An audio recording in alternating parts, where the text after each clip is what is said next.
Salut à tous, c'est Carl et bienvenue sur ma chaîne Codalaire. Alors aujourd'hui je vais vous faire une vidéo que je vous avais promis il y a quelques temps. Je vais vous faire aujourd'hui la FAQ sur l'écriture. Alors vous avez été quelques-uns et quelques-unes à me poser des questions sur mes anciennes vidéos où j'ouvrais cette FAQ sur l'écriture et donc je vais me faire un plaisir de vous répondre. Alors j'ai essayé de les regrouper par thème, mais j'avoue que ça a été un petit peu compliqué, donc je vais essayer de les prendre les unes après les autres et s'il y en a où je vois où j'ai déjà répondu, bah voilà, je passe à la suivante. Alors tout d'abord, j'ai Pagely qui me demande comment je trouve l'inspiration, qui ou quoi m'inspire. Comment je trouve l'inspiration un petit peu de tout et n'importe quoi. J'écoute aussi beaucoup de podcasts sur vraiment tout et n'importe quoi, comme je dis, sur l'histoire, sur il y a de très très bons podcasts, par exemple sur RTS, la curiosité est un vilain défaut, et sur des trucs, ça donne vraiment plein d'idées. Il y a des articles aussi des fois sur lesquels on tombe, sur je sais pas, ça peut être sur des mots, sur des événements particuliers, il y a plein de petits trucs comme ça qui vont m'inspirer et qui vont pas forcément m'inspirer tout seul, qui vont faire émerger une histoire tout seul, mais ce sont plein de petits Legos en fait qui associés les uns aux autres vont faire des histoires ou pas, hein, ou voilà, ou vont s'agglomérer pour faire quelque chose de long. Alors, as-tu connu le syndrome de la page blanche? Je ne crois pas. Oui et non en fait. Le syndrome de la page blanche, je l'ai pas forcément. En fait, quand je sais ce que je vais écrire en général, je m'arrange toujours pour savoir ce que je vais écrire, parce que je prépare en amont en fait ce sur quoi je vais écrire. Souvent, par exemple, là où j'ai eu des problèmes en écrivant donc mon roman, c'est que il faut vraiment que j'arrive à bien imaginer, à bien mettre en scène dans ma tête une scène pour réussir à l'écrire. En général, il y en a certaines qui arrivent bien plus facilement que d'autres, il y en a certaines pour lesquelles j'arrive à improviser, et d'autres non, il faut vraiment que je réussisse à vraiment imaginer dans ma tête comment les gens, vraiment comme un metteur en scène au théâtre, voilà, on prend les pions, ça marche comme ça, il va se passer ça, il va se passer ça, et après il va peut-être se passer des choses qu'on n'a pas forcément prévues, mais au moins voilà, on a un cadre. Et je me suis rendu compte que quand j'attaque par exemple une nouvelle scène ou un nouveau chapitre où j'ai pas ce travail mental qui a été fait avant, là je bloque, je vais patauger pendant une soirée et il faut en fait que je n'écrive pas, que je prenne un pas en arrière et que je refasse. En général ça va beaucoup mieux quand j'en discute avec quelqu'un, parce que moi toute seule à discuter avec moi-même j'ai un petit peu du mal, et c'est là que ça va justement peut-être générer des images en moi ou des situations que je vais voir vraiment de façon très nette dans ma tête, et ça va être plus facile comme ça donc pour l'écrire. Donc oui et non, la page blanche en général, pour moi en tout cas, dans mon cas, ça se traduit plutôt comme ça. Depuis combien de temps écris-tu? Je pense que j'ai commencé à écrire en dehors de l'école, hein, je veux dire des rédactions de l'école. J'ai commencé à écrire vers l'âge de 12-13 ans, c'était après avoir vu Gargoyles.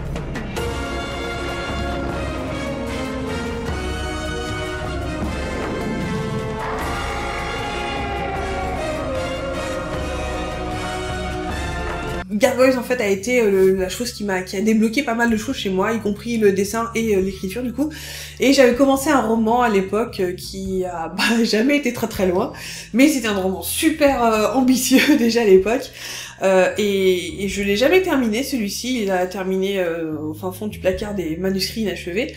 Et voilà, donc j'ai commencé à peu près dans ces eaux-là. Qu'est-ce que tu aimes dans l'écriture? Qu'est-ce que j'aime dans l'écriture, c'est que tout est possible. Contrairement par exemple à un dessin où faut vraiment aussi connaître les lois de la composition, les lois de l'anatomie, des couleurs, etc. pour véhiculer des émotions, etc. Qui peut-être être plus difficile, je trouve, à acquérir et à maîtriser. J'ai l'impression que par l'écrit c'est plus simple et en même temps ça se travaille. Mais j'ai l'impression que j'ai un budget illimité avec l'écriture, ce qui n'est pas le cas avec le dessin animé ou avec tout le reste, quoi. Avec l'écriture, j'ai vraiment l'impression que c'est une façon de m'exprimer. C'est une façon de m'exprimer qui est aussi intéressante que le dessin, et qui est assez complémentaire en fait. On fait pas la même chose quand on dessine que quand on écrit.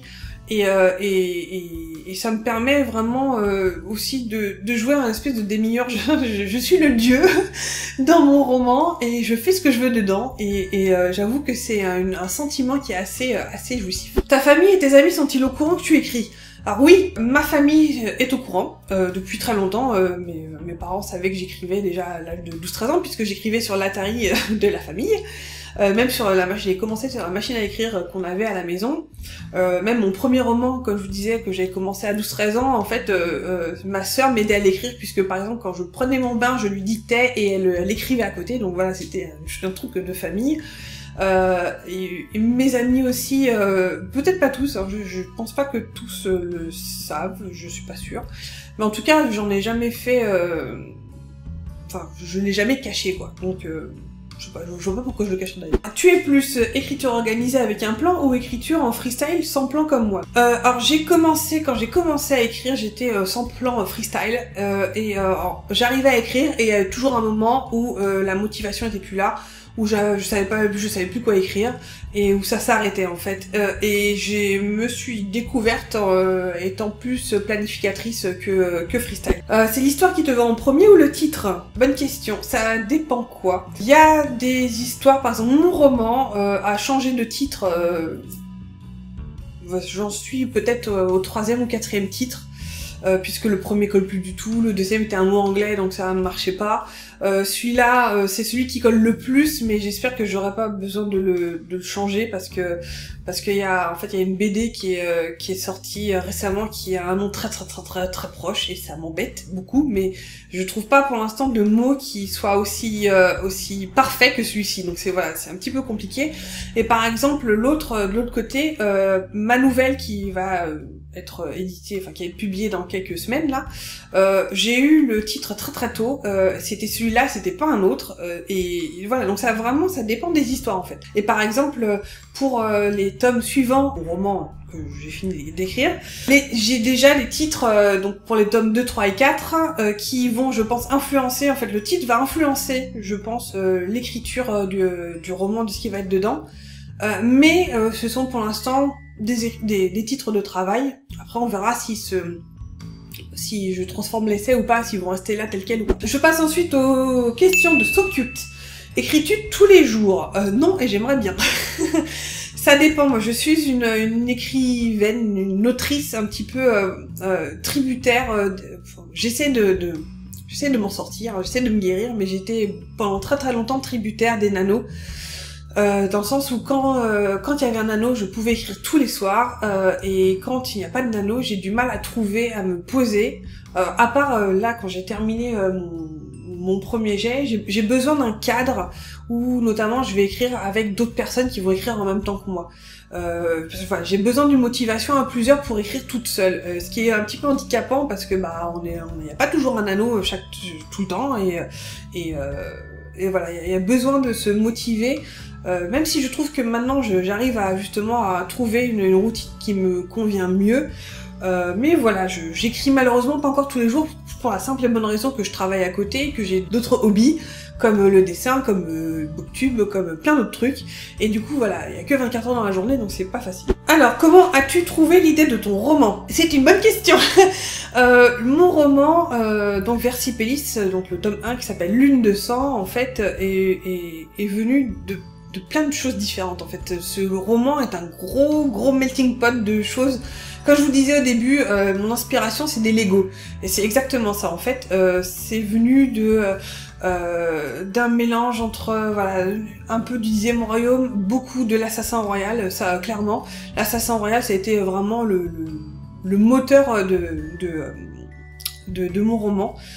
Il y a eu un petit peu de Perne dedans, à certains aspects, il y a un petit peu de Lady Hawk dedans, il y a un petit peu de Torgal dedans, il y a vraiment, vous prenez vraiment, vous piochez des inspirations, des fois c'est juste un hommage ou c'est juste un aspect, un truc qui va vous parler, que vous allez mettre dedans, vous mettez tout ça dans votre chaudron, vous secouez, essayez de secouer le chaudron, vous imaginez, et vous avez un truc qui va ressembler à aucun autre. En tout cas pour moi c'est comme ça que je vois le truc et c'est comme ça qu'est né mon roman.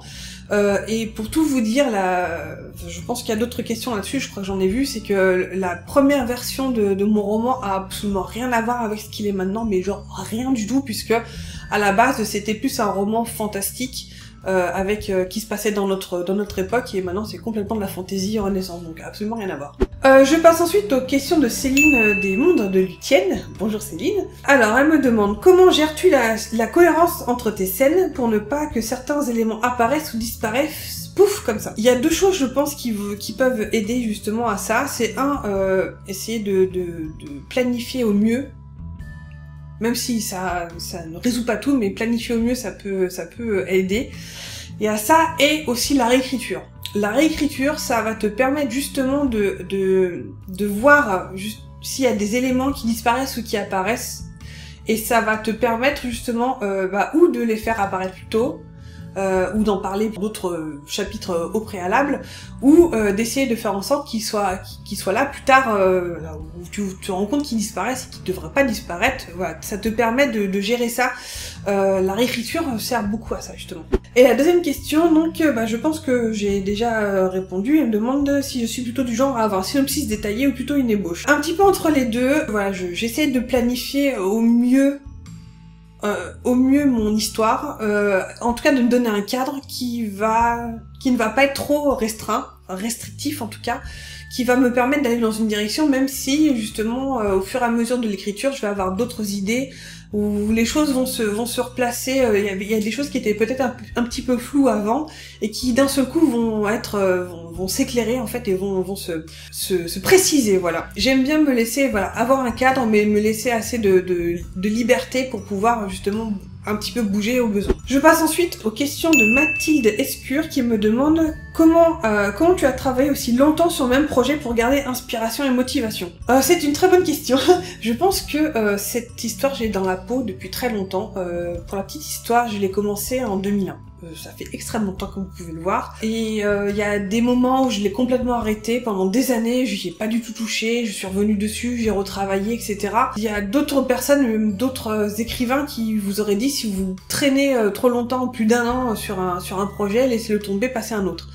Voilà, moi je suis coréenne, je suis un pilule et je l'ai pas lâché et j'ai essayé. C'était aussi un challenge personnel. Je mettrai le temps qu'il faudra, mais je veux le finir parce que pour moi, dans ma tête, c'est une histoire qui vaut la peine d'être sortie en fait. C'est une histoire que j'ai envie de raconter et tant pis s'il va me falloir 20 ans pour la sortir. Je veux vraiment la sortir. Je veux vraiment l'écrire quoi. Et c'est ça qui m'a vraiment tiré tout du long. Et peut-être la chose qui m'a aussi aidée, c'est que quand je n'écrivais pas, pendant des années, je l'ai pas écrit, par exemple, quand j'étais à l'école, j'étais en école de 3D où j'avais beaucoup de boulot, je dessinais beaucoup, je n'écrivais pas, mais je dessinais mes personnages, j'en ai dessiné énormément. Et ça m'a justement donné, un petit peu plus de visuels, de choses qui sont plus précises, en tout cas visuellement dans ma tête, plus que des mots couchés sur le papier. Mathilde me demande ensuite quelles ont été les étapes de travail. Je sais pas ce que t'appelles les étapes de travail en fait, parce que en tout cas ce premier roman, il a essuyé les plâtres de l'expérimentation. Donc j'ai commencé des trucs, ça marchait pas, j'ai essayé d'une autre façon, ça a plus ou moins bien marché. À chaque fois ça marchait toujours un petit peu mieux et ça m'a permis d'arriver jusqu'au bout. Donc j'ai commencé à écrire le livre avant que le scénario ne soit terminé, ce qui n'est pas forcément très bon, mais bon voilà, j'avais besoin de commencer à écrire avant que ce soit terminé. J'ai entre-temps terminé le scénario, même s'il a un petit peu changé au fur et à mesure, même pendant que j'ai écrit le premier jet, ça a encore changé, pas drastiquement, mais il y a des choses qui se sont rajoutées, qui ont changé, qui se sont précisées aussi. Et donc là, j'arrive à la fin du premier jet, j'ai essayé le truc se calmer pendant 2 mois. J'ai pas touché, et là je commence à m'y remettre, donc j'ai imprimé mon roman, je vais vous le montrer d'ailleurs tout de suite. Voilà, vous vous demandiez peut-être à quoi ça ressemble, voilà, ça c'est en 2 parties. Mon roman, le premier jet en tout cas, c'est un gros bébé, il pèse son poids, je sais pas combien de kilos il pèse, mais je peux vous dire qu'il pèse. Et donc voilà, je l'ai imprimé pour pouvoir faire la relecture sur papier cette fois-ci. et pour pouvoir donc prendre des notes. Alors j'avais déjà commencé à prendre des notes pendant que j'écrivais, que je voulais pas reprendre en me rendant compte qu'il y avait des problèmes et des incohérences, etc. Donc j'ai noté tout ça sur un logiciel qui s'appelle Evernote, qui est accessible à la fois de mon portable et de n'importe quel PC. Donc j'ai commencé à prendre des notes que j'utiliserai pour les corrections, voilà. Et donc là, je vais en fait relire vraiment comme un lecteur lambda, donc le roman, en prenant des notes à côté, en essayant de remettre donc mes notes correctement les unes. Donc il y a des notes qui concernent les personnages, des notes qui concernent des changements au niveau général, des notes qui concernent des changements de scène. Des choses avec des personnages qui vont disparaître ou qui vont se passer un petit peu différemment. Et donc voilà, et ensuite il y aura donc des passes de correction, de réécriture, aussi réécriture de style par la suite. Je vais aussi avoir une partie à ce moment-là où je vais sans doute l'envoyer à des bêta lecteurs qui vont lire ou certaines parties du roman ou le roman en entier pour voir un petit peu ce qu'ils en disent. S'ils voient des incohérences encore, s'ils voient des choses, aussi des moments où ils vont peut-être s'emmerder, ou des personnages qui sentent pas, ou des personnages qui s'en foutent, enfin voilà. Voir s'il y a des choses qu'on peut encore améliorer. Et une fois que ce sera fait, je pourrai envoyer le manuscrit à des maisons d'édition. Alors Mathilde me demande ensuite, est-ce que tu as utilisé des méthodes pour réorganiser ou reprendre ton projet? Des méthodes, j'ai essayé plein de méthodes, sincèrement. J'ai essayé les méthodes des post-it, j'ai essayé les méthodes, enfin en tout cas pour scénariser les méthodes des petites cartes, j'ai pas forcément réussi, parce que je pense que je me cherchais encore à la façon dont j'allais faire. Moi, ce qui m'a beaucoup aidé, c'est en fait le logiciel, c'est le logiciel Scrivener. Parce que c'est un logiciel, vous pouvez trouver l'équivalent gratuit sur internet qui s'appelle Scriptbook, en plus c'est en français, donc je vous encourage à aller jeter un œil. Ce qui change par rapport à Word par exemple, c'est qu'il a une structure justement qui est faite pour les écrivains avec, vous avez en fait le sommaire si vous voulez, enfin vous pouvez gérer les chapitres, le nombre de scènes, vous pouvez modifier comme vous voulez, et c'est ça qui m'a vraiment en fait aidé à structurer mon chapitre. À structurer mon roman carrément, et c'est ça qui m'a fait vraiment faire un bond en avant. Il y a aussi la Ion Timeline qui m'a aussi beaucoup aidé, parce que ça m'a aussi permis, enfin j'avais déjà fait toute une série de timelines comme ça dans un fichier Excel. J'ai essayé les fichiers Excel, j'ai essayé les fichiers Word, j'ai essayé plein de choses différentes. Et en fait, c'est en essayant un petit peu tout qui fait que voilà, j'ai un petit peu trouvé toujours un petit peu mieux comment je me débrouille. C'est en expérimentant beaucoup que j'ai réussi à avancer. Pourquoi tu fais de si longues pauses et pourquoi as-tu repris à chaque fois? Les pauses, je pense que j'en ai parlé juste avant, c'est que je crois que la plus longue ça a été quand j'ai été à l'école de 3D. Parce que ça a duré 3 ans et que pendant 3 ans j'ai appris Maya, j'ai appris à faire un film, j'ai fait vraiment beaucoup de choses qui n'ont pas grand chose à voir avec mon roman, et voilà, je pouvais pas forcément, j'avais d'autres choses à faire que d'écrire tout simplement, donc j'ai plutôt dessiné mes personnages à ce moment-là. Et c'est peut-être ça qui m'a justement toujours gardé un lien en fait avec mon roman et avec mes personnages.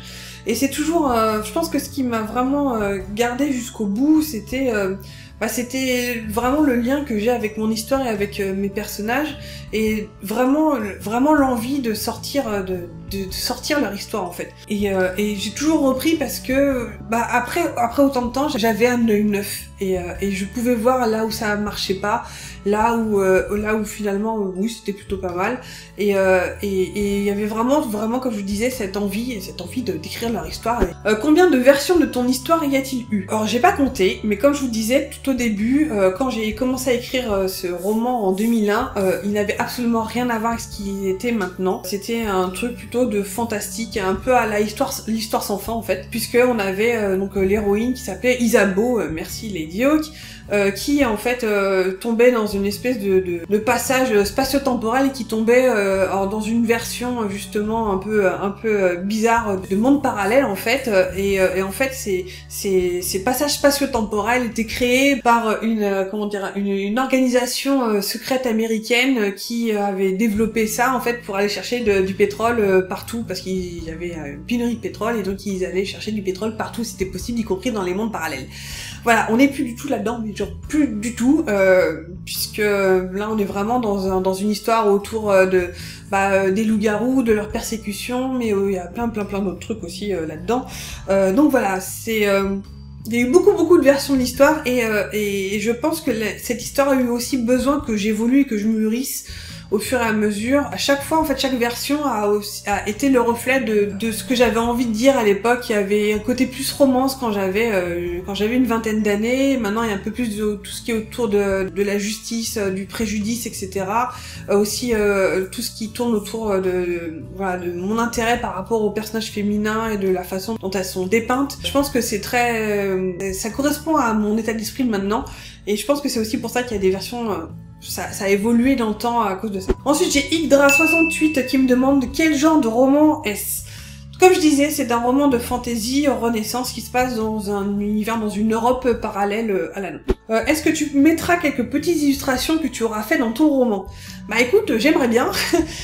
Pour tout vous dire, en fait, j'ai déjà fait, je crois, 3 sketchbooks complètement différents les uns des autres, donc avec que des dessins de mes personnages. Donc après ça, en fait, bah ça dépendra s'il y a un éditeur qui est assez intéressé par mon roman pour l'éditer, et en plus, si ça les intéresse de mettre des illustrations de moi dedans. Ce qui n'est pas forcément dit, on verra bien, mais bon, je pense que ça ne dépend pas que de moi. Ensuite, j'ai Gabi, donc des livres et des loutres qui me demandent. Ça m'intéresse de savoir comment ta pratique du RP sur forum influence ton écriture et vice versa éventuellement, et dans quelle mesure ça t'a aidé. Alors oui, j'ai fait un petit peu de forum RP, j'en fais encore beaucoup en ce moment.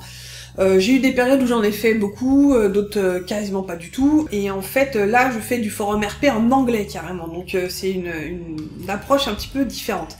Le forum RP, moi je vois ça comme ça, c'est qu'en ce moment ça me permet d'écrire sans forcément écrire sur mon roman. Voilà, c'est que j'écris constamment, c'est une façon de voir aussi, de développer des personnages, de voir comment est-ce qu'on fait des plots, comment est-ce qu'on répond à des intrigues, comment est-ce qu'on vit les personnages. Le forum RP, ça de bien, c'est que voilà, on crée des personnages, on va les vivre vraiment, on va les incarner, et de façon littéraire en fait. C'est ça que j'aime plutôt bien là-dedans. Pour l'instant, je sais pas si ça a influencé mon écriture, sincèrement, mais en tout cas, ça, pour l'instant, ça m'aide à garder une activité littéraire, une activité d'écriture pendant que je n'écris pas sur mon roman. Elle me demande ensuite, pour le speed dating des Imaginales, tu vises certains éditeurs en particulier pour ta saga? Bah oui et non, je vis surtout ceux qui accepteraient éventuellement de se lancer dans une saga de 3-4 tomes. Ce qui n'est pas forcément dit. Ça se trouve, ça va être le plus gros nope, le plus gros obstacle qui va sans doute être que je vais affronter en fait. C'est que en tant que premier auteur, en général, les maisons d'édition sont pas super chaudes de se lancer dans. C'est un pari financier risqué de se lancer dans une saga de plusieurs tomes avec, justement, de quelqu'un qui écrit son premier roman, quoi. Donc voilà, ça va être à moi de les encourager et de les convaincre surtout que ça vaut le coup et que la suite, je vais commencer à l'écrire aussi. Hein, donc j'ai déjà une idée précise en tout cas du tome 2. Des pistes pour le tome 3 et 4, donc et puis j'ai aussi d'autres romans, des one-shots que je pourrais très bien aussi finir d'écrire avant et publier avant pour justement leur donner peut-être plus de confiance et plus confiance pour publier surtout Versipellis, donc la suite. Et vu que tu dessines, je dois pas être la première à te le demander, mais tu as déjà fait ou voulu faire de la BD? Ça c'est une question qu'on m'a souvent posée.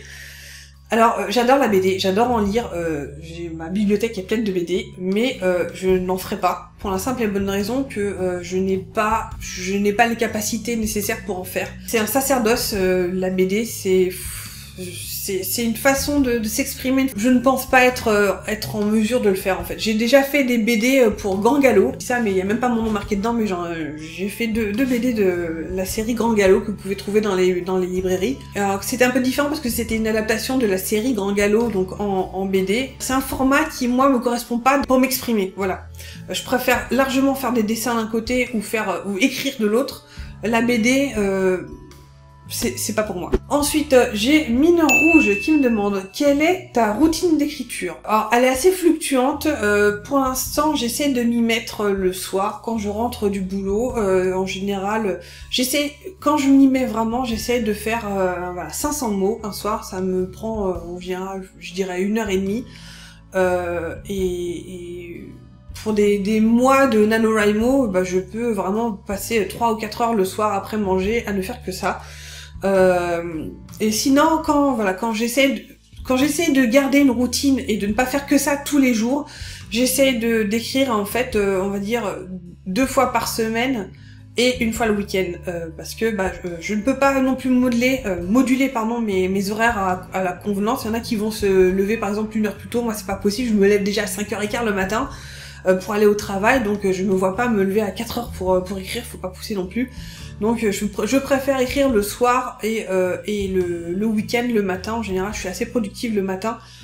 Voilà. Pour l'instant j'essaye quand j'écris à côté de tout ce que je fais d'autre, en fait c'est la routine que j'essaie de garder. Peux-tu faire un résumé de ton roman? Un résumé de mon roman, ok. Ça se passe dans une Europe parallèle, une Europe à la période de Renaissance, donc on a les royaumes qu'on connaît plus ou moins, et donc on a des personnages, enfin on a un univers dans lequel on a des loups-garous qu'on appelle des lycans, qui sont en fait une espèce, ce sont pas des loups-garous de cinéma, ce sont une espèce vraiment à part, d'hommes à part qui se transforment en loups quelques jours par mois. Donc ce sont des loups-garous qui peuvent se transformer en loups donc quelques jours par mois, aussi qui peuvent pour les plus forts, pour les plus puissants se transformer à volonté. Et donc c'est une espèce qui est complètement persécutée par les humains qui les voient comme des démons et comme les sources de tous leurs maux. Et en fait donc mon héros est un lycan qui va se retrouver un petit peu empêtré dans des histoires de succession de royaumes. Donc il va se retrouver en plein milieu d'intrigues politiques,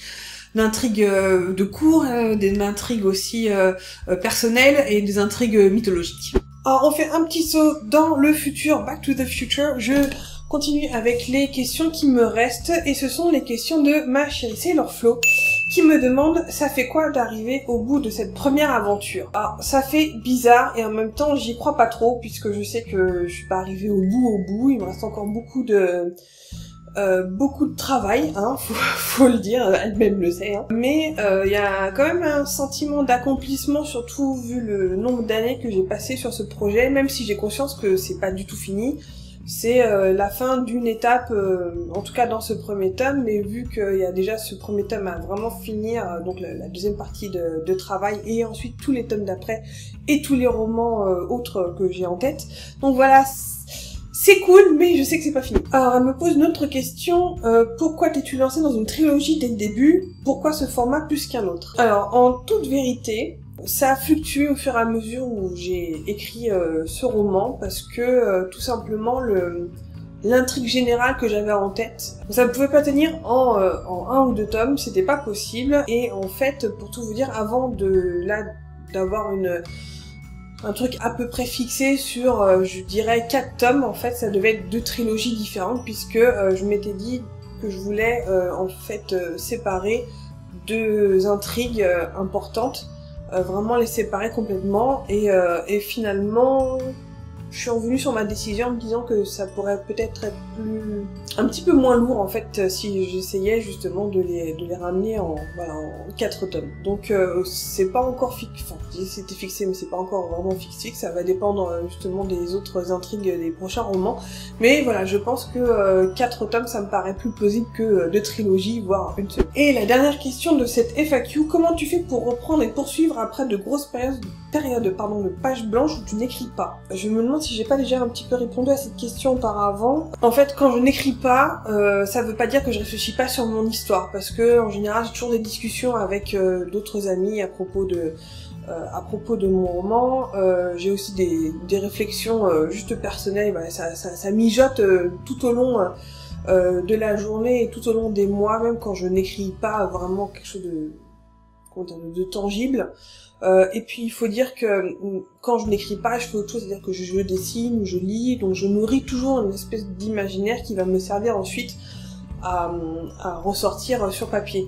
Donc comment je fais pour reprendre? Je pense que l'envie est toujours là. Je sais qu'il y a plein d'écrivains où voilà, la motivation s'estompe au fur et à mesure et ils n'ont pas forcément envie, ils se retrouvent pas forcément dans le même état d'esprit quand ils reprennent leur texte. Moi, c'est pas forcément le cas. Parce que c'est toujours vraiment un bonheur de retrouver et mes personnages et puis de continuer à écrire leurs aventures. Donc j'ai pas forcément ce problème-là. Et en général, justement, j'aime bien revoir d'un œil neuf ce que j'ai écrit auparavant, voir un petit peu le caca que c'était, ou pas. Et puis de continuer. Peut-être justement ce temps de latence m'a permis de dénouer des nœuds qui étaient là, qui qui m'empêchaient d'avancer. Et je me suis aussi rendu compte de certaines choses, c'est que il y a des nœuds, des moments où je bloque, où il y a, je sais pas si on peut parler de page blanche, mais en tout cas il y a des nœuds d'intrigue où je bloque, où j'arrive pas à trouver la réponse.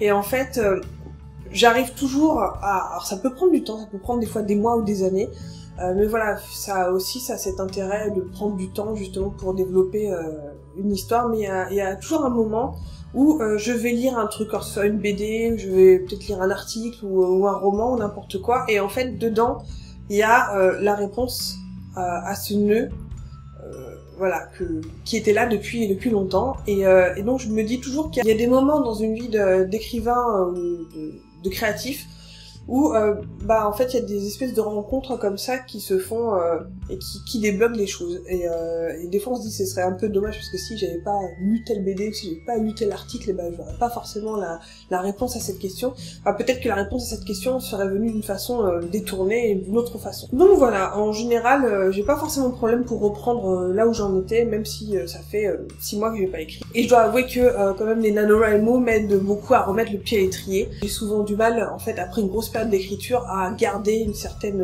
habitude d'écriture, une certaine routine. Donc c'est ici que se termine cette vidéo, j'espère que ça vous aura plu. Bah écoutez, si vous avez d'autres questions, éventuellement n'hésitez pas, je me ferai un plaisir de vous répondre là en dessous, et puis peut-être que ça pourra faire l'objet d'une prochaine FAQ écriture. En attendant, je vous souhaite d'excellentes lectures, d'excellentes séances d'écriture, et je vous dis à très bientôt dans une nouvelle vidéo. Ciao!